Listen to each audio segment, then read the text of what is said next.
শুভ সন্ধ্যা বন্ধুরা, আপনাদের সকলকে আমার চ্যানেল প্রচেষ্টায় রেবায় আবারও স্বাগত। আজ আপনাদের জন্য নিয়ে এসেছি একটি ফুটফুটে মিষ্টি গল্প, যেটা অবশ্যই আপনাদের মন ভালো করবে, এটা আমি হলফ করে বলতে পারি। তাহলে আসুন শুরু করি আমার প্রাণের ঠাকুর রবি ঠাকুরের লেখা একটি ছোট গল্প, মুক্তির উপায়। গল্পটি শুনে আমাকে কমেন্ট বক্সে অবশ্যই কমেন্ট করে জানাবেন গল্পটি আপনাদের কেমন লাগলো। তাহলে আসুন শুরু করছি আজকের গল্প।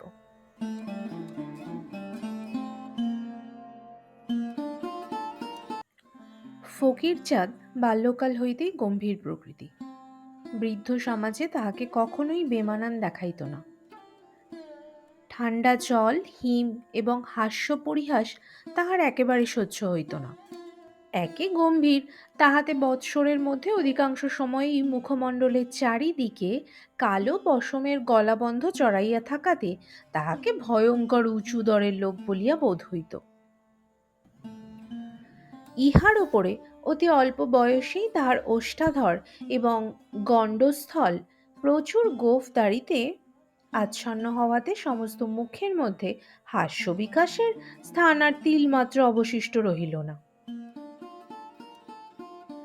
স্ত্রী হৈমবতীর বয়স অল্প এবং তাহার মন পার্থিব বিষয়ে সম্পূর্ণ নিবিষ্ট। সে বঙ্কিমবাবুর নভেল পড়িতে চায় এবং স্বামীকে ঠিক দেবতার ভাবে পূজা করিয়া তাহার তৃপ্তি হয় না। সে একটুখানি হাসি খুশি ভালোবাসে এবং বিকচন্মুখ পুষ্প যেমন বায়ুর আন্দোলন এবং প্রভাতের আলোকের জন্য ব্যাকুল হয়, সেও তেমনি এই নবযৌবনের সময় স্বামীর নিকট হইতে আদর এবং হাস্যামোদ যথা পরিমাণে প্রত্যাশা করিয়া থাকে। কিন্তু স্বামী তাহাকে অবসর পাইলেই ভাগবত পড়ায়, সন্ধ্যাবেলায় ভাগবত গীতা শোনায় এবং তাহার আধ্যাত্মিক উন্নতির উদ্দেশ্যে মাঝে মাঝে শারীরিক শাসন করিতেও ত্রুটি করে না। যেদিন হৈমবতীর বালিশের নিচে হইতে কৃষ্ণকান্তের উইল বাহির হয়, সেদিন উক্ত লঘু প্রকৃতি যুবতীকে সমস্ত রাত্রি অশ্রুপাত করাইয়া তবে ফকির ক্ষান্ত হয়। একে নভেল পাঠ, তাহাতে আবার পতি দেবতাকে প্রতারণা। যাহা হোক, অবিশ্রান্ত আদেশ, অনুদেশ, উপদেশ, ধর্মনীতি এবং দণ্ডনীতির দ্বারা অবশেষে হৈমবতীর মুখের হাসি, মনের সুখ এবং যৌবনের আবেগ একেবারে নিষ্কর্ষণ করিয়া ফেলিতে স্বামী দেবতা সম্পূর্ণ কৃতকার্য হইয়াছিলেন। কিন্তু অনাসক্ত লোকের পক্ষে সংসারে বিস্তর বিঘ্ন। পরে পরে ফকিরের এক ছেলে এক মেয়ে জন্মগ্রহণ করিয়া সংসার বন্ধন বাড়িয়া গেল। পিতার তাড়নায় এত বড় গম্ভীর প্রকৃতির ফকিরকেও আপিসে আপিসে কর্মের উমেদারিতে বাহির হইতে হইল। কিন্তু কর্ম জুটিবার কোনো সম্ভাবনা দেখা গেল না। তখন সে মনে করিল, বুদ্ধদেবের মতো আমি সংসার ত্যাগ করিব। এই ভাবিয়া একদিন গভীর রাত্রে ঘর ছাড়িয়া বাহির হইয়া গেল। মধ্যে আরেকটি ইতিহাস বলা আবশ্যক। নবগ্রামবাসী ষষ্ঠীচরণের এক ছেলে, নাম মাখনলাল। বিবাহের অনতিবিলম্বে সন্তানাদি না হওয়াতে পিতার অনুরোধে এবং নূতনত্বের প্রলোভনে আরেকটি বিবাহ করে। এই বিবাহের পর হইতে যথাক্রমে তাহার উভয় স্ত্রীর গর্ভে 7টি কন্যা এবং একটি পুত্র জন্মগ্রহণ করিল। মাখন লোকটা নিতান্ত শৌখিন এবং চপল প্রকৃতি। কোনো প্রকার গুরুতর কর্তব্যের দ্বারা আবদ্ধ হইতে নিতান্ত নারাজ। একে তো ছেলেপুলের ভার, তাহার পরে যখন 2 কর্ণধার 2 কর্ণে ঝিঁকা মারিতে লাগিল, তখন নিতান্ত অসহ্য হইয়া সেও একদিন গভীর রাত্রে ডুব মারিল। বহুকাল তাহার আর সাক্ষাৎ নাই। কখনো কখনো শোনা যায়, এক বিবাহে কিরূপে সুখ তাহাই পরীক্ষা করিবার জন্য সে কাশীতে গিয়া গোপনে আরেকটি বিবাহ করিয়াছে। শোনা যায় হতভাগ্য কথঞ্চিৎ শান্তি লাভ করিয়াছে। কেবল দেশের কাছাকাছি আসিবার জন্য মাঝে মাঝে তাহার মন উতলা হয়, ধরা পড়িবার ভয়ে আসিতে পারে না। কিছুদিন ঘুরিতে ঘুরিতে উদাসীন ফকির চাঁদ নবগ্রামে আসিয়া উপস্থিত হইল। পথ পার্শ্ববর্তী এক বটবৃক্ষ তলে বসিয়া নিঃশ্বাস ছাড়িয়া বলিল, আহা, বৈরাগ্যমেবা ভয়ম, দারাপুত্র ধনজন কেউ কারো নয়, কা তব কান্তকস্তে পুত্র, বলিয়া এক গান জুড়িয়া দিল। শোন রে শোন অবোধ মন, শোন সাধুর উক্তি, কিসে মুক্তি, সেই সুযুক্তি কর গ্রহণ, ভবের শুক্তি ভেঙে মুক্তি, মুক্তার্ক অন্বেষণ, ওরে ও ভোলা মন রে। সহসা গান বন্ধ হইয়া গেল। ও কে? ও বাবা দেখছি, সন্ধান পেয়েছেন বুঝি? তবে তো সর্বনাশ, আবার তো সংসারের অন্ধকূপে টেনে নিয়ে যাবেন। পালাতে হলো। ফকির তাড়াতাড়ি নিকটবর্তী এক গৃহে প্রবেশ করিল। বৃদ্ধ গৃহস্বামী চুপচাপ বসিয়া তামাক টানিতেছিল। ফকিরকে ঘরে ঢুকিতে দেখিয়া জিজ্ঞাসা করিল, কে হে তুমি? ফকির বলিল, বাবা আমি সন্ন্যাসী। বৃদ্ধ কহিল, সন্ন্যাসী? দেখি দেখি বাবা, আলোতে এসো দেখি। এই বলিয়া আলোতে টানিয়া লইয়া ফকিরের মুখের পরে ঝুঁকিয়া বুড়া মানুষ বহু কষ্টে যেমন করিয়া পুঁথি পড়ে তেমনি করিয়া ফকিরের মুখ নিরীক্ষণ করিয়া বিড়বিড় করিয়া বকিতে লাগিল। এই তো আমার সেই মাখন লাল দেখছি, সেই নাক সেই চোখ, কেবল কপালটা বদলেছে, আর সেই চাঁদ মুখ গোফে দাড়িতে একেবারে আচ্ছন্ন করে ফেলেছে। বলিয়া বৃদ্ধ স্নেহে ফকিরের সশ্রুল মুখে দুই একবার হাত বুলাইয়া লইল এবং প্রকাশ্যে কহিল, বাবা মাখন। বলা বাহুল্য বৃদ্ধের নাম ষষ্ঠীচর। ফকির সবিস্ময়ে কহিল, মাখন? আমার নাম তো মাখন নয়। পূর্বে আমার নাম যাই থাক, এখন আমার নাম চিদানন্দ স্বামী। ইচ্ছা হয়তো পরমানন্দও বলতে পারো। ষষ্ঠী কহিল, বাবা তা এখন আপনাকে চিরেই বলো আর পরমান্নই বলো, তুই যে আমার মাখন। বাবা সে তো আমি ভুলতে পারবো না। বাবা তুই কোন দুঃখে সংসার ছেড়ে গেলি, তোর কিসের অভাব? দুই স্ত্রী, বড়টিকে না ভালোবাসিস, ছোটটি আছে, ছেলে পিলের দুঃখও নেই, শত্রুর মুখে ছাই দিয়ে 7টি কন্যে একটি ছেলে, আর আমি বুড়ো বাপ, কদিনই বা বাঁচবো, তোর সংসার তোরই থাকবে। ফকির একেবারে আতকিয়া উঠিয়া কহিল, কি সর্বনাশ, শুনলেও যে ভয় হয়। এতক্ষণে প্রকৃত ব্যাপারটা বোধগম্য হইল। ভাবিল, মন্দ কি, দিন দুই বৃদ্ধের পুত্রভাবেই এখানে লুকাইয়া থাকা যাক, তাহার পরে সন্ধানে অকৃতকার্য হইয়া বাপ চলিয়া গেলেই এখান হইতে পলায়ন করিব। ফকিরকে নিরুত্তর দেখিয়া বৃদ্ধের মনে আর কোনো সংশয় রহিল না। কেষ্টা চাকরকে ডাকিয়া বলিল, ওরে ও কেষ্টা, তুই সকলকে খবর দিয়ে আয় গে, আমার মাখন ফিরে এসেছে। দেখিতে দেখিতে লোকে লোকারণ্য। পাড়ার লোকে অধিকাংশই বলিল, সেই বটে। কেহ বা সন্দেহ প্রকাশ করিল, কিন্তু বিশ্বাস করিবার জন্যই লোকে এত ব্যগ্র যে সন্দিগ্ধ লোকদের ওপরে সকলে হাড়ে চটিয়া গেল, যেন তাহারা ইচ্ছাপূর্বক কেবল রসভঙ্গ করিতে আসিয়াছে, যেন তাহারা পাড়ার 14 অক্ষরের পয়ারকে 17 অক্ষর করিয়া বসিয়া আছে। কোনো মতে তাহাদিগকে সংক্ষেপ করিতে পারিলেই তবে পাড়াশুদ্ধ লোক আরাম পায়। তাহারা ভূত বিশ্বাস করে না, ওঝাও বিশ্বাস করে না।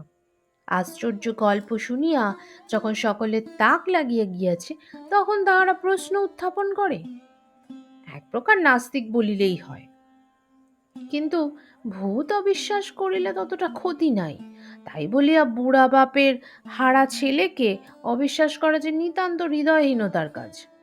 যাহা হোক, সকলের নিকট হইতে তাড়না খাইয়া সংশয়ীর দল থামিয়া গেল। ফকিরের অতি ভীষণ অটল গাম্ভীর্যের প্রতি ভ্রুক্ষেপ মাত্র না করিয়া পাড়ার লোকেরা তাহাকে ঘিরিয়া বসিয়া বলিতে লাগিল, আরে আরে, আমাদের সেই মাখন আজ ঋষি হয়েছেন, তপস্বী হয়েছেন। চিরটাকাল ইয়ার্কি দিয়ে কাটালে আজ হঠাৎ মহামণি জামদগ্নি হয়ে বসে আছেন। কথাটা উন্নত চেতা ফকিরের অত্যন্ত খারাপ লাগিল, কিন্তু নিরুপায়ে সহ্য করিতে হইল। একজন গায়ের ওপর আসিয়া পড়িয়া জিজ্ঞাসা করিল, ওরে মাখন, তুই কুচকুচে কালো ছিলি, রংটা এমন ফর্সা করলি কি করে? ফকির উত্তর দিল, যোগ অভ্যাস করে। সকলেই বলিল, যোগের কি আশ্চর্য প্রভাব। একজন উত্তর করিল, আশ্চর্য আর কি আছে? শাস্ত্রে আছে, ভীম যখন হনুমানের লেজ ধরে তুলতে গেলেন, কিছুতেই তুলতে পারলেন না। সে কি করে হলো? সে তো যোগ বলে। এই কথা সকলকেই স্বীকার করিতে হইল।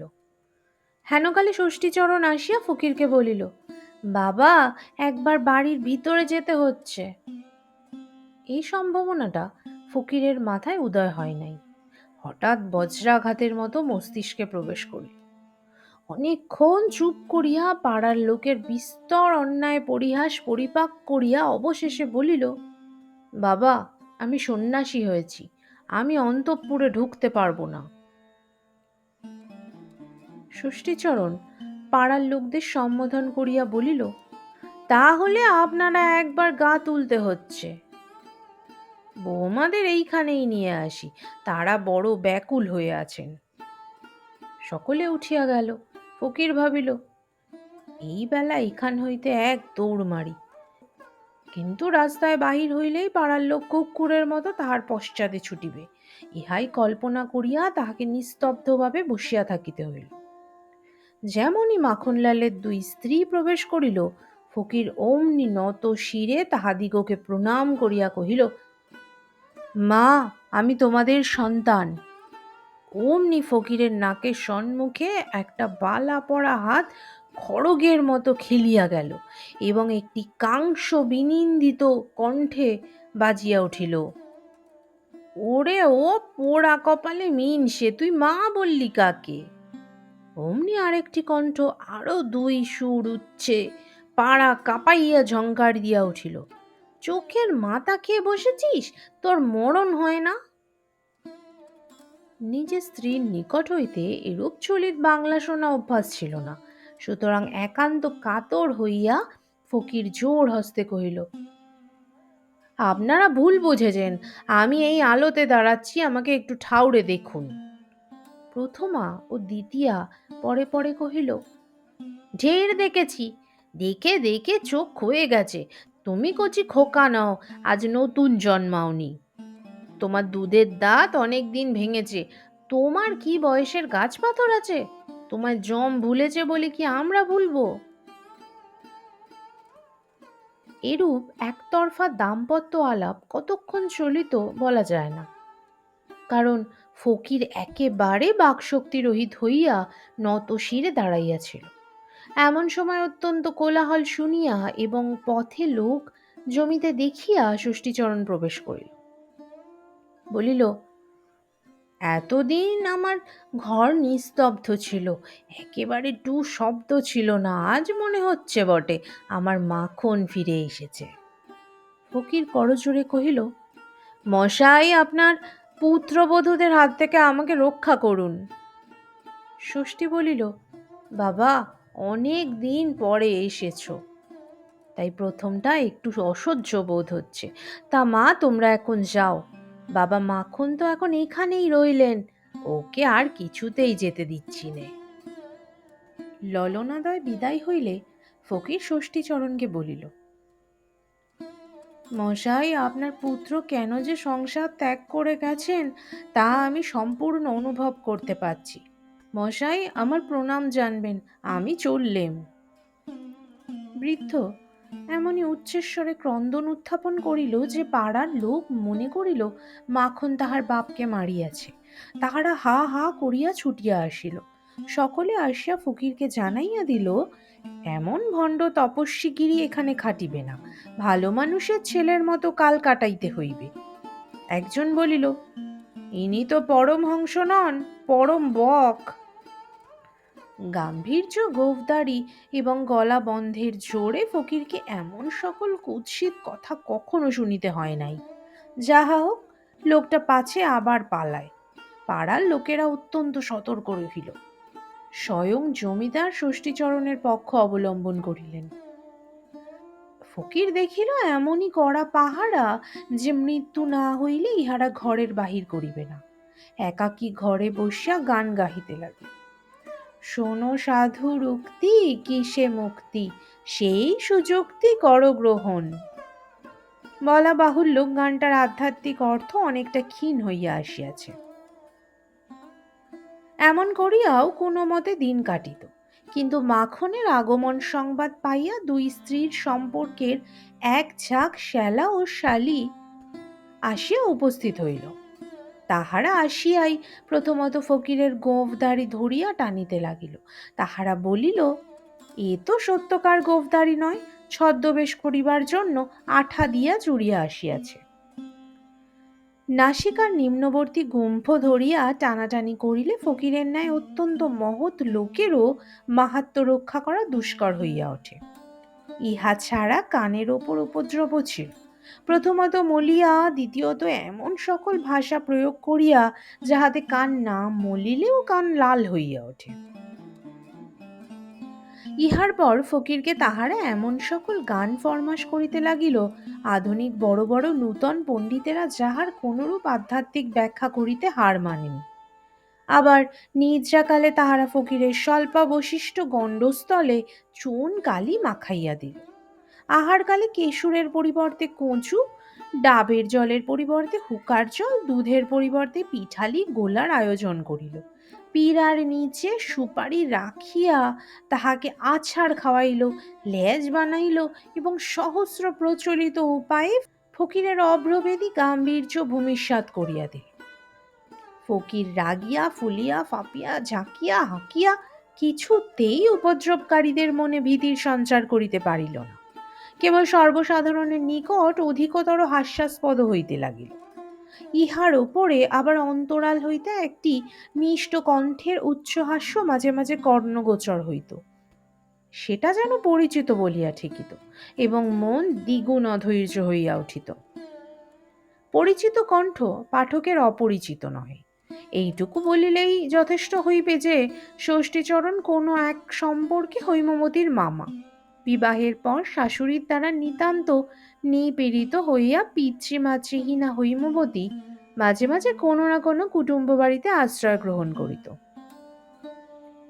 অনেকদিন পরে সে মামার বাড়ি আসিয়া নেপথ্য হইতে এক পরম কৌতুকাবহ অভিনয় নিরীক্ষণ করিতেছে। তৎকালে হৈমবতীর স্বাভাবিক রঙ্গপ্রিয়তার সঙ্গে প্রতিহিংসা প্রবৃত্তির উদ্রেক হইয়াছিল কিনা চরিত্রতত্ত্বজ্ঞ পণ্ডিতেরা স্থির করিবেন, আমরা বলিতে অক্ষম। ঠাট্টার সম্পর্কীয় লোকেরা মাঝে মাঝে বিশ্রাম করিত, কিন্তু স্নেহের সম্পর্কীয় লোকদের হাত হইতে পরিত্রাণ পাওয়া কঠিন। 7 মেয়ে এবং এক ছেলে তাহাকে এক দণ্ড ছাড়ে না। বাপে স্নেহে অধিকার করিবার জন্য তাহাদের মা তাহাদিগকে অনুক্ষণ নিযুক্ত রাখিয়াছিলেন। দুই মাতার মধ্যে আবার রেষারেষি ছিল। উভয়েরই চেষ্টা যাহাতে নিজের সন্তানই অধিক আদর পায়। উভয়েই নিজ নিজ সন্তানদিগকে সর্বদাই উত্তেজিত করিতে লাগিল। দুই দলে মিলিয়া পিতার গলা জড়াইয়া ধরা, কোলে বসা, মুখ চুম্বন করা প্রভৃতি প্রবল স্নেহব্যক্তি কার্যে পরস্পরকে জিতিবার চেষ্টা করিতে লাগিল। বলা বাহুল্য, ফকির লোকটা অত্যন্ত নির্লিপ্ত স্বভাব নইলে নিজের সন্তানদের অকাতরে ফেলিয়া আসিতে পারিত না। শিশুরা ভক্তি করিতে জানে না, তাহারা সাধুত্বের নিকট অভিভূত হইতে শিখে নাই। এই জন্য ফকির শিশু জাতির প্রতি তিলমাত্র অনুরক্ত ছিলেন না। তাহাদিগকে তিনি কীটপতঙ্গের ন্যায় দেহ হইতে দূরে রাখিতে ইচ্ছা করিতেন। সম্প্রতি তিনি অহরহ শিশু পঙ্গপালে আচ্ছন্ন হইয়া বর্জয়ী স্বরের ছোট বড় নোটের দ্বারা আদ্যপান্ত সমাকীর্ণ ঐতিহাসিক প্রবন্ধের ন্যায় শোভমান হইলেন। তাহাদের মধ্যে বয়সের বিস্তর তারতম্য ছিল এবং তাহারা সকলেই কিছু তাহার সহিত বয়ঃপ্রাপ্ত সভ্য জনচিত ব্যবহার করিত না। বুদ্ধসূচি ফকিরের চক্ষে অনেক সময় অশ্রুর সঞ্চার হইত এবং তাহা আনন্দাশ্রু নহে। পরের ছেলেরা যখন নানা সুরে তাহাকে বাবা বাবা করিয়া ডাকিয়া আদর করিত, তখন তাহার সাংঘাতিক পাশব শক্তি প্রয়োগ করিবার একান্ত ইচ্ছা হইত, কিন্তু ভয়ে পারিতেন না। মুখ চক্ষু বিকৃত করিয়া চুপ করিয়া বসিয়া থাকিতেন। অবশেষে ফকির মহা চেঁচামেচি করিয়া বলিতে লাগিল, আমি যাবই, দেখি আমাকে কে আটক করিতে পারে। তখন গ্রামের লোক এক উকিল আনিয়া উপস্থিত করিল। উকিল আসিয়া কহিল, জানেন আপনার দুই স্ত্রী? ফকির কহিল, আজ্ঞে, এখানে এসে প্রথম জানলুম। উকিল কহিল, আর আপনার 7 মেয়ে 1 ছেলে, তার মধ্যে 2টি মেয়ে বিবাহযোগ্য? ফকির কহিল, আজ্ঞে, আপনি আমার চেয়ে ঢের বেশি জানেন দেখতে পাচ্ছি। উকিল কহিল, আপনার এই বৃহৎ পরিবারের ভরণ পোষণের ভার আপনি যদি না নেন, তবে আপনার অনাথিনী 2 স্ত্রী আদালতের আশ্রয় গ্রহণ করবেন, পূর্ব হতে বলে রাখলুম। ফকির সবচেয়ে আদালতকে ভয় করিত।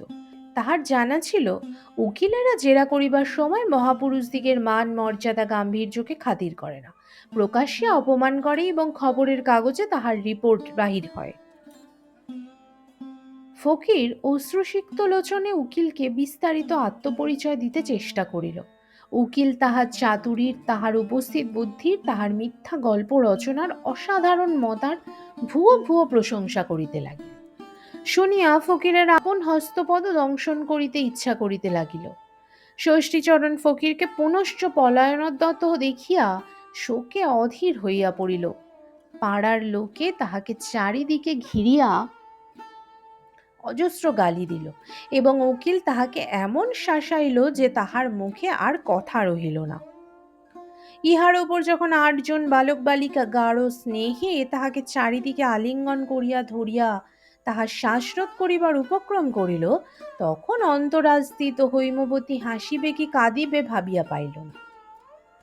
ফকির অন্য উপায় না দেখিয়া ইতিমধ্যে নিজের পিতাকে একখানা চিঠি লিখিয়া সমস্ত অবস্থা নিবেদন করিয়াছিল। সেই পত্র পাইয়া ফকিরের পিতা হরিচরণ বাবু আসিয়া উপস্থিত। পাড়ার লোক জমিদার এবং উকিল কিছুতেই দখল ছাড়ে না। এ লোকটি যে ফকির নহে, মাখন, তাহারা তাহার অজস্র অকাট্য প্রমাণ প্রয়োগ করিল। এমনকি যে ধাত্রী মাখনকে মানুষ করিয়াছিল, সেই বুড়িকে আনিয়া হাজির করিল। সে কম্পিত হস্তে ফকিরের চিবুক তুলিয়া ধরিয়া মুখ নিরীক্ষণ করিয়া তাহার দাড়ির ওপরে দড়বিগলিত ধারায় অশ্রুপাত করিতে লাগিল। যখন দেখিল তাহাতেও ফকির রাস মানে না, তখন ঘোমটা টানিয়া 2 স্ত্রী আসিয়া উপস্থিত হইল। পাড়ার লোকেরা শশব্যস্ত হইয়া ঘরের বাহিরে চলিয়া গেল। কেবল 2 বাপ, ফকির এবং শিশুরা ঘরে রহিল। 2 স্ত্রী হাত নাড়িয়া নাড়িয়া ফকিরকে জিজ্ঞাসা করিল, কোন চুলোয় জমের কোন দুয়ারে যাবার ইচ্ছে হয়েছে?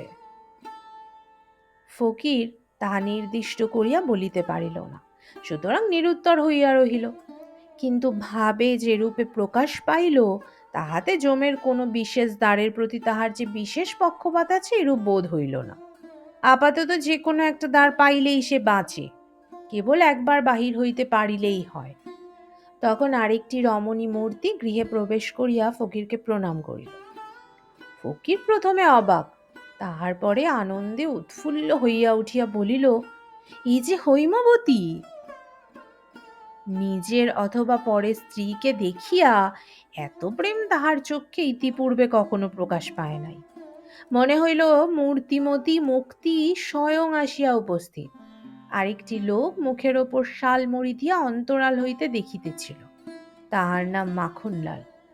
একটি অপরিচিত নিরীহ ব্যক্তিকে নিজ পদে অভিষিক্ত দেখিয়া সে এতক্ষণ পরম সুখানুভব করিতেছিল। অবশেষে হৈমবতীকে উপস্থিত দেখিতে পাইয়া বুঝিল উক্ত নিরপরাধ ব্যক্তি তাহার নিজের ভগ্নিপতি। তখন দয়া পরতন্ত্র হইয়া ঘরে ঢুকিয়া বলিল, না, আপনার লোককে এমন বিপদে ফেলা মহাপাতক। 2 স্ত্রীর প্রতি অঙ্গুলি নির্দেশ করিয়া কহিল, এ আমারই দড়ি, আমারই কলসি। মাখনলালের এই অসাধারণ মহত্ব ও বীরত্বে পাড়ার লোক আশ্চর্য হইয়া গেল।